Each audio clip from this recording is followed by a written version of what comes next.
केल्या म्हणजे आपली मुलं खोड्या करतात यात नवल नाही, तर जगाच्या मालकाने देखील खोड्या केल्या. मुलांना खोड्या करण्यामध्ये सुख वाटतं बघा. एक महाराज असेच कीर्तनाला गेले. कीर्तन झालं, गावच्या पाटलांनी आग्रह केला की महाराज आमच्या घरी चहा पिण्या करता चला. पाटलांचा आग्रह आहे. पाटलांना जर नाही म्हटलं तर गावचे पाटील नाराज होतील, म्हणून महाराज त्यांच्या घरी चहा पिण्या करता गेले. पाटलीन बाईला सांगितलं, चहा टाकण्यास सांगितलं. दोघं बसले, सोप्यावरती बसले, पण कुठून काय की पाटलाचं काट पळत आलं, सोप्यावर टुणकून बसलं. टुणकून बसला तसं महाराज इकडे टुणकून उडाले, खाली आले. तो बसला तिथे, परंतु शांत बसला नाही, तर आला व महाराजांच्या मिशी सोबत खेळू लागला.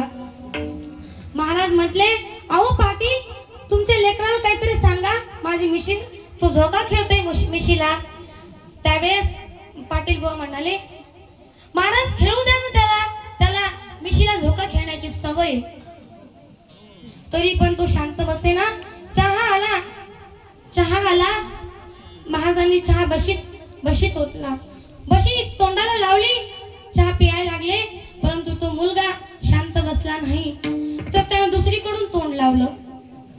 जसं महाराज इकडून सुरू करायचे तसं तो मुलगा फुर करायचा. जसे महाराज इकडून सुरू करायचे तिकडून तो मुलगा फुर करायचा. हिवाळ्याचे दिवस होते. नाकामध्ये बर्फाचा गोळा साचलेला होता. चहाची गरम वाफ नाकामध्ये गेली आणि बर्फाचा गोळा सटकला आणि चहामध्ये पडला. अवघा रंग एक झाला. महाराज त्या लेकराला म्हटले, बाळा तूच पी चहा. परंतु लेकरू काय ऐके ना. तो म्हटला, मला चहा प्यायचा तर तुमच्याच सोबत, नाहीतर मला चहाच नाही प्यायचा. असं त्या दोघांचा संवाद चालू असताना ते लेकरानं महाराजांच्या धोत्रावरती चहा सांडला. तरी देखील तो मुलगा शांत बसला नाही. जवळ बसला. महाराजांची पाकिटाची व नारळाची पिशवी होती, त्यामध्ये तो हात घालू लागला.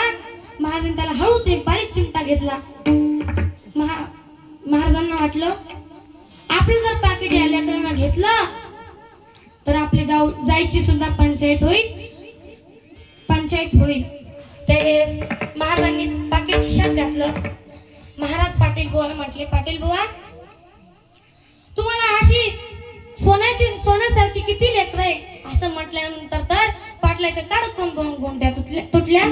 पाटील बुवा म्हणाले, स्वाभिमानाने म्हणाले की तुमच्या आशीर्वादानं फक्त 2च आहेत.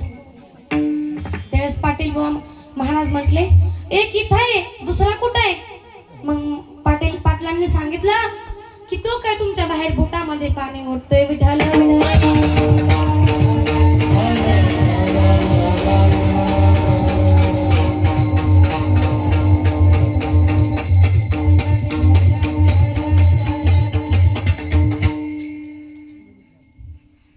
या जीवाला सुख मी सांगत होते की या जीवाला कशामध्ये सुख वाटतं, परंतु माझ्या नातराईंनी देवाच्या चरणावरती सुख बघितलं आणि ते सुख माझ्या नातराईंनी मागितलं देखील. देवा माझे मन लागू तुझे चरणी, संसार व्यसनी पडोने दिन. आणखीन काय मागितलं तर नामस्मरण व संत संगती मला जीवनामध्ये